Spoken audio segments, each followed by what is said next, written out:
Hello and welcome to the Financial Wellness Hour. I am your host, Hirsch Sermon, and I am thrilled to have you here today with me on WGSN-DB Going Solo Network.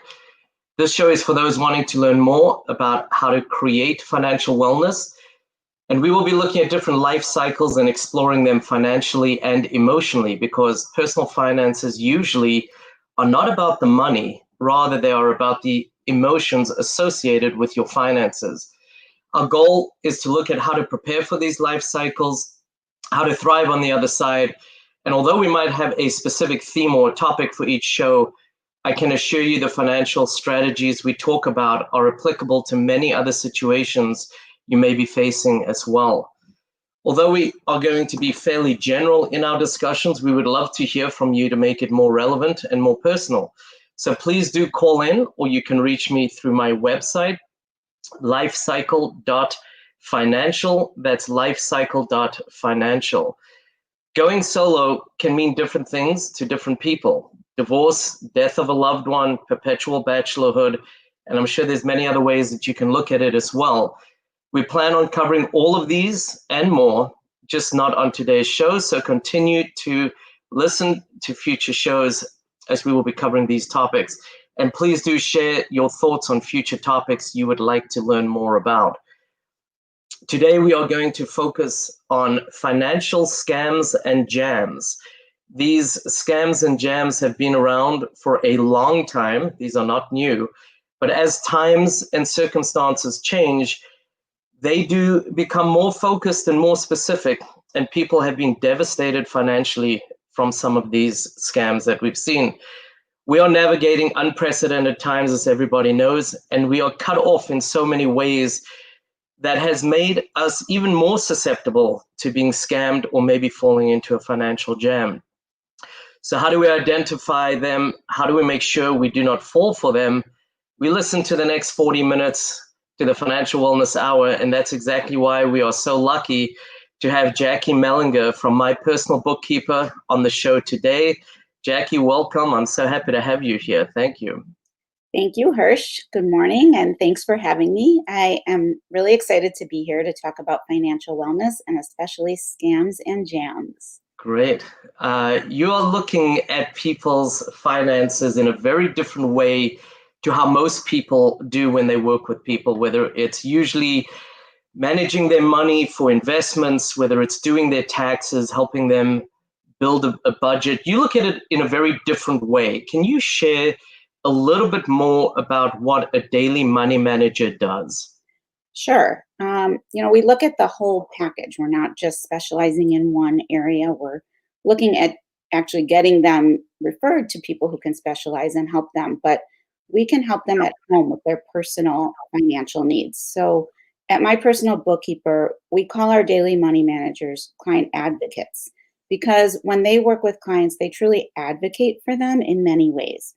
We can help people pay their bills, organize their mail, their paperwork, their files, and we help keep track of their tax documents. So when they turn it in to the accountant, it goes in a very organized manner. We can also help clients review all of those insurance explanations of benefits, or EOBs as we call them, and match them up against the many bills that they receive from medical providers to make sure that things are getting paid correctly. These are just examples. We always help our clients save money by reviewing their statements and negotiating with vendors. We can work in a client's home. We can work remotely. For clients who might have some cognitive decline as they're getting older, we're there to support them. We're providing a cognitive exercise by sitting next to them while they are actually looking at their bills and writing their checks, and we're just making sure that they're doing it right. And it really helps them. It helps them to keep their independence. And at the same time, we're watching over to make sure that they're paying their bills on time and watching over their finances for them. I think it's so important. I'm going to give you a personal story right now that literally has happened to me in the last about 5 days. I received a bill. You were talking about those explanation of benefits, or EOBs, and matching them up and making sure, being their advocate. I received a bill for $400 from a medical service provider, and I looked at this going, I would have thought insurance would have covered this. And when I called them, they had not put it through insurance, and it would have cost me $400 if I just received a bill and paid it. When I called back, as I said, 4 or 5 days ago, they said, oh, the insurance covered everything. And so this kind of a service really can save tremendous money, especially if people are not understanding what they're looking at, which the medical bills sometimes can be very confusing. So I think that's an enormous benefit that people can get from working with a daily money manager. So Yeah. I think that's great. There's always been a risk for scams. As I mentioned earlier, these are not new, especially in our senior population. What types of scams do you usually see out there? Well, we can all fall victim to scams, but many of the people putting on these scams are preying on the elderly because they can fall for tricks a bit more easily than a younger person for several reasons, which I'll explain later. But here are some examples of some scams that we typically see. A common one is getting a call from the IRS, and they say, you're delinquent in your tax payments, and if this is not remedied, we're putting out a warrant for your arrest. It's a pretty scary call to get, and they leave you a voicemail. And I've received those messages. I know my uncle has, and has become scared by it. Lots of people. So people should know that the IRS does not contact you by phone, and they would never initiate a payment over the phone with you. You will always receive a notification of an error in your tax return or a missing payment through the regular mail. And you should always share those notifications with your accountant or your trusted financial advisor first and have them check into it for you before you just go ahead and pay something. Another example of a scam is an email you might receive from a charity saying there's an emergency situation and they need your support right now. Just click on the link in the email to make your donation. I even knew of a situation where the scammers found the name of a clergy member on the synagogue's website and sent emails that looked like they were coming from that clergy Wow. member and that he was having an emergency. Pretty scary because people wanted to, help their rabbi out. And so there's this link in the email to just go ahead and send him money. When you click on the link, you might be installing a virus on your computer, which will allow the sender to access your private information, or you may just go further and give them your financial information. So you should always stop what you're doing. Don't do it through the link in the email. Call the charitable organization or go online and do some research on them. Ask someone you trust to help you with this. If you want to make a donation to that organization, go ahead and do it on your own terms, not through that link. Mail them a check directly. Just don't use a link that was sent in an email. And then another example is the one that I find the most upsetting. It's the grandchild in trouble scam. And I've heard of this happening many times too. An elderly person receives a call from a girl who sounds distressed. And she says, "Grandma, I need help. I'm in trouble." And Grandma says, "Julie, is that you?" Giving away the grandchild's name. And they go on to say, "Yes, Grandma, it's Julie, and I need trouble. My parents will be so mad at me. Please don't tell them, but I really need your help. Can you give me your credit card number or can you wire me money right away?"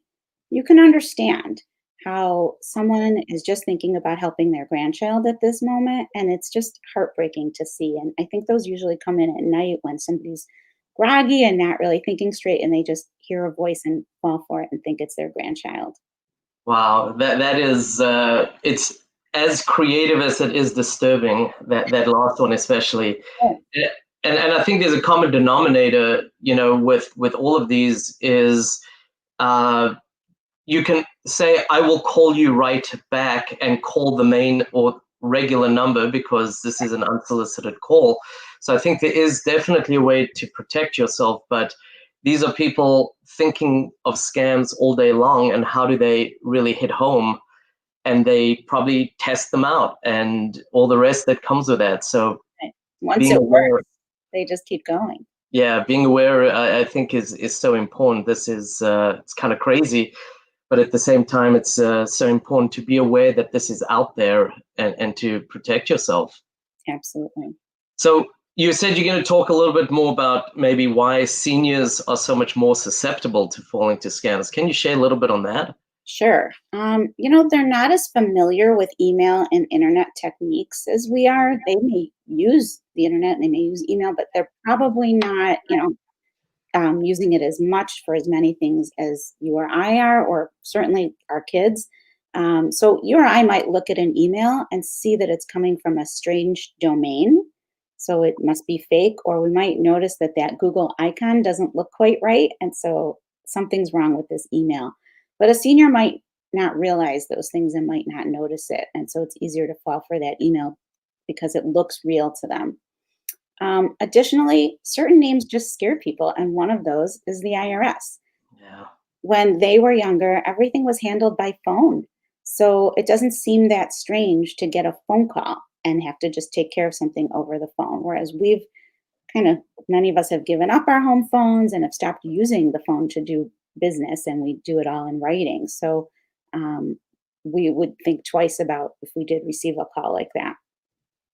Also, we are reading a lot online. We're always, any free moment I have, I'm looking on my phone, I'm getting alerts. And seniors aren't necessarily doing that. So they're not seeing all the news articles and the things that come up warning you. I'm signed up to receive an alert every day about financial scams going on around the country. And obviously, that's not something everyone is signed up to get. So Right. they're not as aware of what's going on. And then seniors tend to have less social interaction, especially during these last 6 months, Right. which is so sad and devastating. Isolation and loneliness can cause people to react differently. When you have less social interaction, your cognitive abilities can start to slowly deteriorate. Most importantly, there's a fear of losing their independence and being embarrassed. Seniors don't want to tell their children that they messed up, that they fell for some kind of scam. They fear that their children are going to step in and take over their finances or move them to a nursing home. This isn't necessarily the case, but it is a definite fear for many. So they Right. don't turn people in, they don't talk about it, they keep it to themselves, and then things just get worse and worse. So, you had mentioned about not being familiar with a URL with that web address, and it reminded me about, I think it was about 2, maybe even closer to 3 years ago. The scam that was going on was that there were charities, and I say that in air quotes, requesting donations, and the charity name, let's just say it was My Charity, usually would have a .org at the end of the URL, and these would come from a mycharity.com. So people weren't necessarily looking at the ending. Right. They were just looking at the name, and it was the name that they knew that they donated to was common, and they would click on the link and go through, and everything would seem fine. So again, I think just being very careful and looking at some of those basic details Right. as they come through. And then again, as I think everyone avoids or does not feel comfortable when they get embarrassed. So definitely the fear around that can play in significantly, I think. Right. Right. What you described is such a small detail that most people wouldn't catch, whether you're old or young. Right. Right. Yeah. Yeah. You can be any age and fall for something like that for sure. Yeah. You really have to be watching out. That's why just don't click on a link in an email. Don't right away, think about it, research, look it up. Right. Right. Take 2 minutes and see. You're 100% right. And if it is so urgent and you say, for example, it's the IRS, and you say to them, I will drive over and hand a check to the local office. Yeah. If somebody turned around, for example, there and said, no, you cannot do that, you have to pay by credit card, that's a scam if they're pressuring you in that fashion. There's just no way that the IRS would say, no, we're not going to accept a personal check being walked in. You have to pay by credit card, especially because there's a merchant fee on a credit card. They're going to lose money as opposed to getting it all. I just think people need to be vigilant sometimes in being their own advocate, or stepping back a little bit from a surprise like that. The IRS as well, you kind of know if you owe money or not to the IRS, especially. That should not be a huge surprise, and especially if it's several $1,000s, because for most people, that's a significant amount of money. And so just getting a call out of the blue in that, and the pressure behind it in itself should be an indicator, I think, in many ways as well, right? So Right. And it can just really get your heart rate up hearing it. So you need to take a step back, take a breath, and think, like, why would I owe money? That doesn't make any sense. right. Let No, me absolutely. I say that for sure. don't do anything without talking to someone else about it first. Talk it through and think about it. Right. No, that's definitely good advice to just step back, take 10 seconds even just to compose yourself and think about it. I think that's very helpful.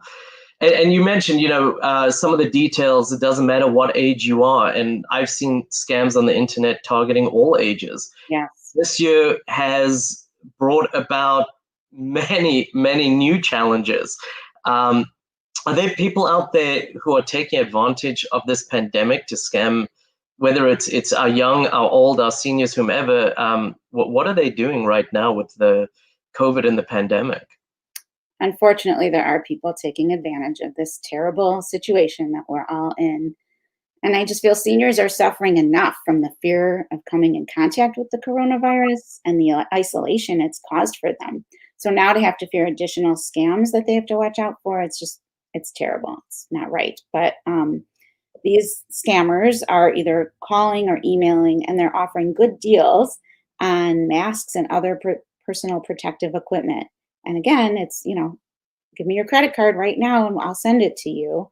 Right. Also offering vitamins that will help prevent COVID-19, which there's been no proof of anything like that. Test kits at home, or even offering an at-home vaccine that we can send to you. Just give me your credit card and you'll be the first to be vaccinated.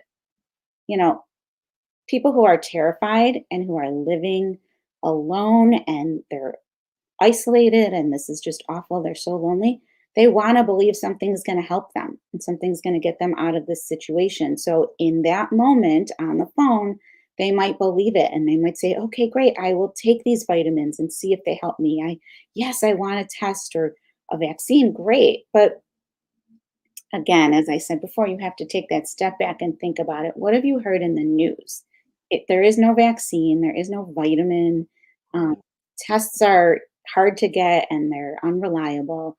So really think, and why is someone calling you? You should never give your credit card or bank account information during one of these calls to make the purchase. And for seniors, you should always stop, hang up, get information, talk to your physician before you take some kind of vitamins or vaccine. Talk to other trusted professionals or family members before making these types of purchases. Excuse me. Never make the purchase on the spot just because someone called to offer you a good deal. Tell them you need to think about it and you will contact them. Just as you said before, Hirsch, get the name of the company from them, ask for a phone number. If they can't provide that to you, then obviously there's something wrong. Research that company before doing anything else. Ask around about it. And if it's legitimate and there's something you want to order, then you can do that on your own terms. Again, never give your financial information to someone who calls you. So, we mentioned earlier that people are probably sitting around, and I don't say this in a glib way. They're thinking, how can we make money? And unfortunately, it's not in an honest way. This is a perfect example. They are taking a at-risk or vulnerable population to the pandemic, hmm and they're looking at, I don't know, their top 10 fears or whatever it might be, and saying, how can we make money? How can we, use these fears? And you mentioned quite a few of them. It wasn't just one. It was a vaccine. It was protective gear. It was the protection of, very specific vitamins, and being able to really play on what's out there and those fears. It's very, very scary. And I do want to continue this specific topic, but we are coming close to having to take a break. Jackie, can you share, how can people get in touch with you? And then we're going to go to a break real quick. Sure. They can go to my website, www.mypersonalbookkeeper.com, and contact us through the website. There's a way to get information, a way to sign up for our newsletter.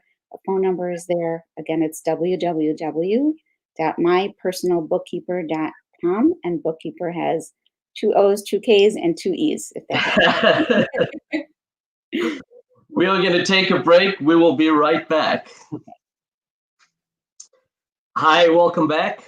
We are on WGSN-DB Going Solo Network, and this is the Financial Wellness Hour. I am here with Jackie Melinger from My Personal Bookkeeper, and we are talking about financial scams and jams.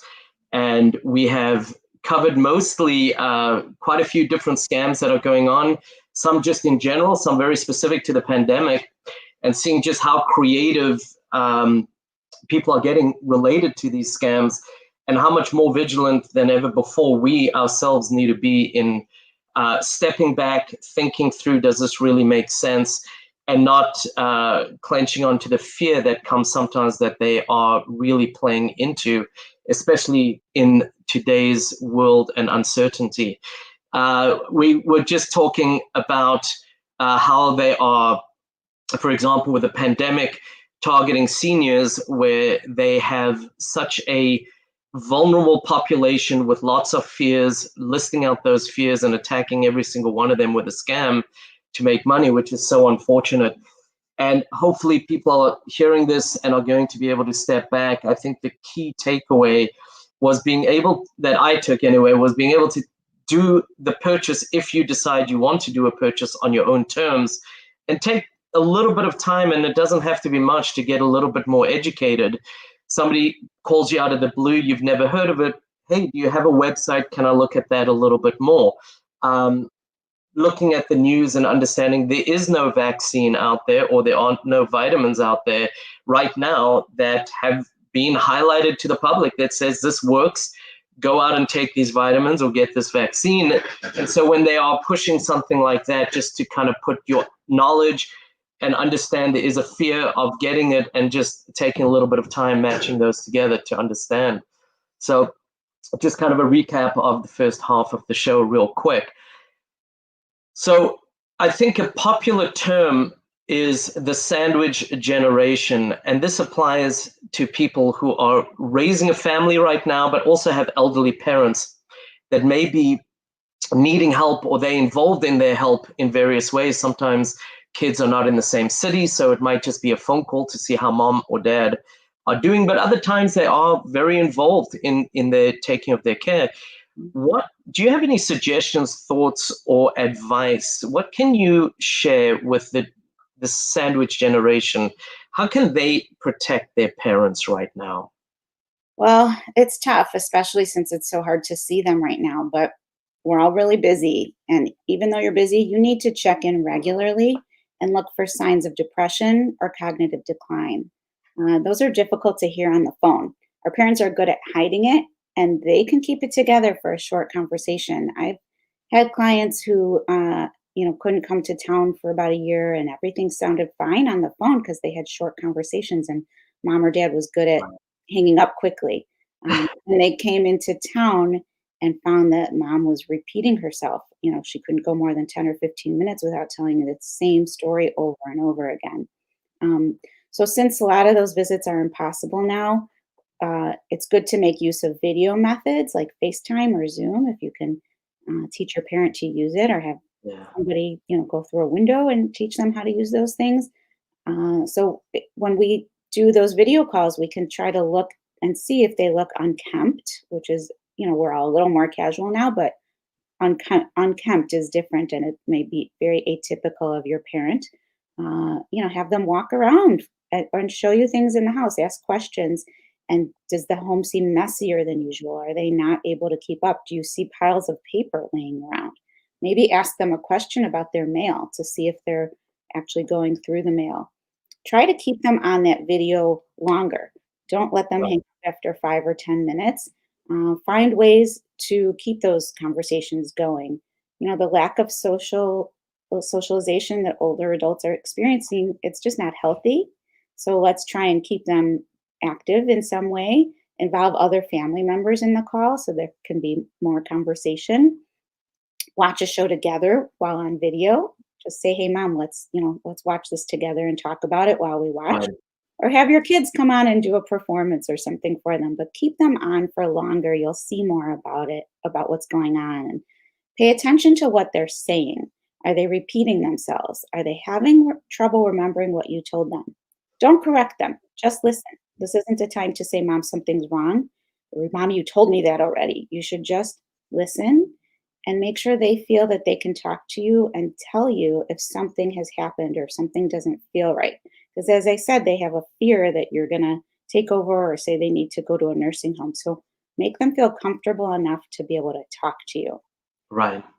And yeah, Go, sorry. go ahead. Sorry. No, finish up. Finish up. You have to have some difficult conversations. You have to make sure you know their financial situation. You should know about their investments, their expenses, their insurance policies, and most importantly, make sure they have an estate plan and that you know how to contact their attorney and their accountant. Be sure they've signed a power of attorney for healthcare and for property. Now might be a really good time or a good excuse to check on those documents and make sure they're up to date since we're all worried about getting sick. My Right. husband and I did that with our kids in March when the pandemic began. It was time to review our healthcare power of attorney and make sure we had everything set up. And we even started sharing passwords with our oldest daughter just because we didn't know if we might end up in the hospital or something. I love that advice. I deal with people and I'll ask them, do you have an estate plan? And they'll say, yeah, I have a will. Mhm. And there's so much more to an estate plan than a will, because a will is only if, God forbid, you pass away. What happens if you become incapacitated? There are decisions that need to be made, health, financial, and others. And that's why the large estate plan is so important. The other thing that I do notice is, people haven't updated their will, even if they just have that will or that package in 10 or 15 years. And sometimes, the child is a minor and now they're, 30 years old and they haven't updated that will. And many of the things in there, in that that estate plan don't even apply anymore Right. sometimes as well. I So I think think that's great advice. And I love the advice of having more than one person on the phone or on the video. It not just extends it to be able to really observe and watch how mom or dad are doing, but uh, you can also both kind of see the same thing, I guess, mhm. if there is a noticeable decline and you can discuss it with somebody who's actually seen it as opposed to anecdotally repeating it to somebody once you've hung up. So Right. That's I think all of those are great ideas. mhm. And I think it's important for people our age to really review their will and their estate plan too, because many of us wrote our wills when our kids were really young and Right. things have changed. And now, at our age, our kids are old enough that they can be our power of attorney or, it's just time to review and update it. I agree. I'll tell you, I was dealing with a client probably about 8 or 9 weeks ago now. It's probably at least 2 months. And I asked them, when last did you review your estate plan? And they were like, oh my God, because their kids were little. Their kids are now in their 30s and 40s. So it was almost 20 years ago. And the person who actually would have been the custodian of the parents should something have happened had themselves passed away about 6 or 7 years ago. And so with all the right intention of putting something together, but it absolutely is something that should be reviewed periodically. It doesn't have to be reviewed every 6 months or a year, but definitely it should be timely. And every 3 to 5 years, I would say at least review the basic terms of what you have to make sure they're still relevant, for sure. Yeah, that's good advice. Yeah. So what scams do you see? Sometimes they get highlighted by the media, they go away a little bit, they come back. What scams, or do you ever see scams that are recycled? Sure. As I said, financial scams are so successful and so Yeah, prevalent because they often go unreported, and seniors seem to be an easy target. So, when the word gets out, as you said, they seem to go away for a little while. People hear about it and beware. But a while later, a scam that was successful will come back, and it'll just be updated for today's time. So one example is the selling of fraudulent aging products. These were often sold in paid commercials late at night, and they would sell creams and ointments that were sure to take away your wrinkles and your age spots. When you called to order, you maybe didn't even realize you were agreeing to a subscription, and it arrived month after month. Oh, And there's no contact information in the box. So it makes it very hard for you to cancel. You can't figure out who you should call or how you should cancel. And it right. takes you a long time to do that. The updated version of this is now on social media. You click on an ad and it's about, CBD oil that will help you, or Right. that works just like Botox. And again, you might be signing up for a monthly subscription without even realizing it. Now you've got to try and, find what the email that came to you confirming your purchase and what name was it under. And it's very hard to figure out how to cancel. Right. Wow. Yeah. And then, Again, yeah, sorry. they're just very creative in what they're doing and playing on the latest phase and all the rest that comes with that. Right. And, CBD is such a hot item right now. So, Yeah. and you don't know what quality you're getting when you just order from a Facebook ad or. Right, absolutely, and there are definitely different qualities and different qualities of product when it comes to CBD, just like everything else. So Exactly. one Another, thing that I just remembered, and it's not really that it gets recycled; it's more that if we purchase a home, do not do it very often. So it might be every 7 years or every 10 years that we buy a home, whether we're upgrading, whether we're downsizing, whatever it might be, where somebody will send you an email the day before closing, 2 days before closing, and change, and again, I'm putting it in air quotes because it's not true, they will change the closing instructions and have you wire your money somewhere else. And I know that there are people that have sent $80,000, $100,000 to closing, and it went to the wrong place, obviously, because it was a scam. And so that's another thing where people need to be very, very careful. If something like that is not coming from your mortgage broker or your bank that you are taking the mortgage out with, you would want to be very careful. Again, step back. It might be legitimate. It probably not. Let me give a call and just protect yourself a little bit there as well. right. It's the same old. Take a step back. Think about it. Does this seem right to you? Right, absolutely. I'm Yes. going to change topics a little bit. We haven't really covered, and we are most way, 3/4 way through the show already. I'm going to change the topic a little bit to the jam side of our show, and working with younger families. It's challenging enough to raise a family without a global pandemic and such an unknown outlook right now. So many families have found themselves having difficulty with financial security right now. Do you have any suggestions for how someone raising a family can plan for their financial success? Sure. Whether it's now or anytime, you should always be thinking about saving for your future. And this is a particularly challenging time. We all want to save for college and for our futures, and still making sure to have an emergency fund. One thing I always recommend is having a qualified financial advisor to help you create goals and methods to reach those goals. People in this age group of the sandwich generation, they're really busy. They're taking care of their kids, they're taking care of their parents, they're working hard, and they usually have a lot of other commitments too, volunteering and doing things at the kids' schools and so on. So it's really difficult when you're that busy to keep an eye on your investments or to understand them well enough to achieve success. So it's really important, and it's worth having a relationship with a professional who can guide you on this. Right. Um, Another thing that's really important is putting money into some savings. And something like a 401k, if your employer offers it, is a great way to save for retirement. And you're leaving money on the table if you're not taking advantage of the full employer match. So Absolutely. it's really important to try to do that, even though money is tight. You'll be glad you did it. Something that sounds so simple and obvious is to pay your bills on time. It's so important.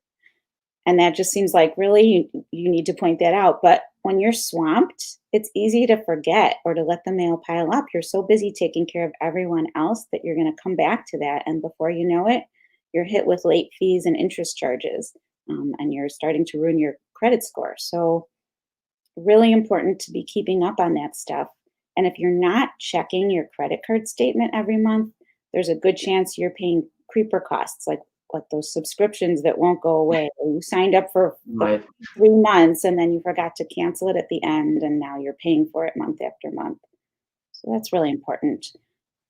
I mentioned an emergency fund, hard to do, but you should really try to be putting money away for it to have an emergency fund that will last you at least 6 months in case you lose your job, you're furloughed, you have a medical emergency.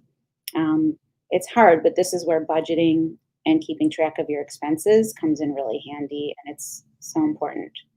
And then finally, it's really important to start a college fund for your kids when they're, as young as you can do it. If you can do it right away when they're born, it's great. And put some money in each month. Even during these hard times, if you have to decrease the amount that you're putting in, still put something in because it adds up and it grows over the years. And Right. it's another instance where your professional advisor can help you choose the right vehicle and make projections to let you know what you should contribute. But from someone getting ready to send their third child to college next year, I can tell you, you will be really glad that you did it.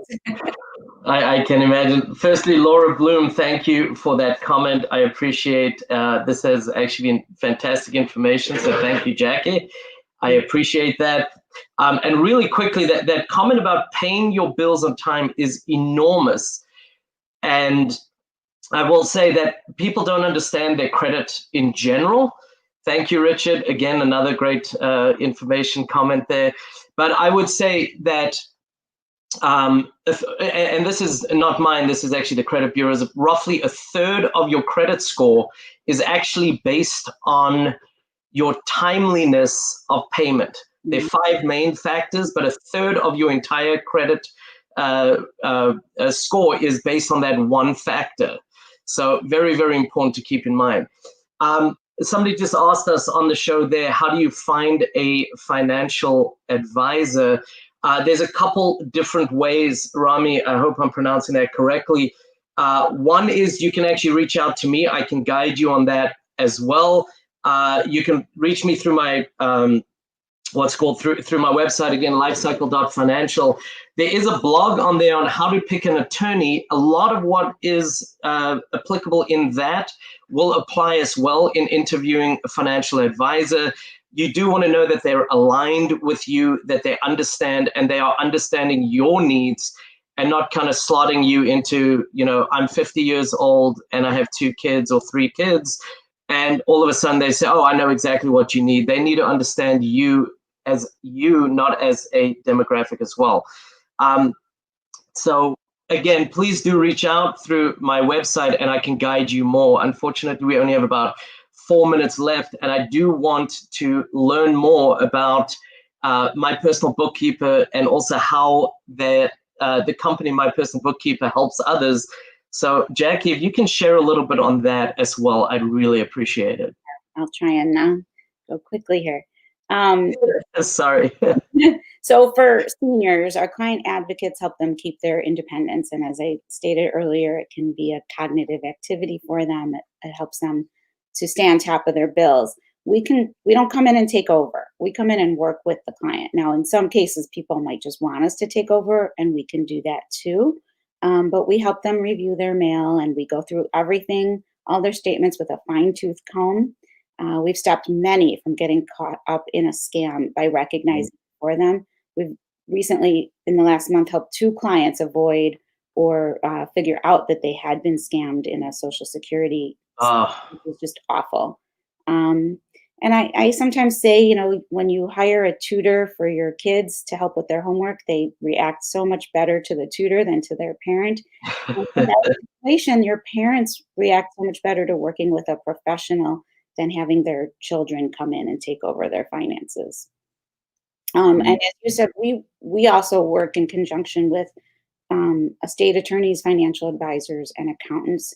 And so we help to get the work done that they need. If the attorney needs some papers signed, sometimes they just send it directly to us and we bring it to the client, get it signed, and bring it back to the attorney. And it just helps make things go faster and it's more efficient. And then at tax time, accountants really love when they receive their client's information from My Personal Bookkeeper client advocate because it's totally organized And we have tracked down every form that they need, and it saves the accountant a lot of time. Well, I can tell you from that perspective, doing taxes, that people leave a tremendous amount of money on the table not being organized. Right. Whether it's a deduction that they're allowed, a donation that they made, whatever it might be, if they don't have those records maintained well, they lose money. And so just there alone, I think that's an enormous benefit that people are getting, let alone the fact that they are being taken care of. Their credit is being protected. They're paying on time, where they're not having to come out of pocket with late fees and interest and all the rest that comes with that. So definitely a myriad of benefits that can come with working with a professional as well. Plus, I will add, which you didn't say, I might not be as PC as you, a lot of people and relationships can get hurt when kids come in and try to help their parents. It can become a little adversarial. So again, I'm going to ask before we wrap up, what is the easiest way to get in touch with you again? And then if you have any last thoughts, about 30 seconds would be great. Sure. So the website will give you all the information you need. It's mypersonalbookkeeper.com. You can also reach us at 847-972-6822. We also do work remotely for people, so you don't even have to be in the same town as us if you're willing to do that.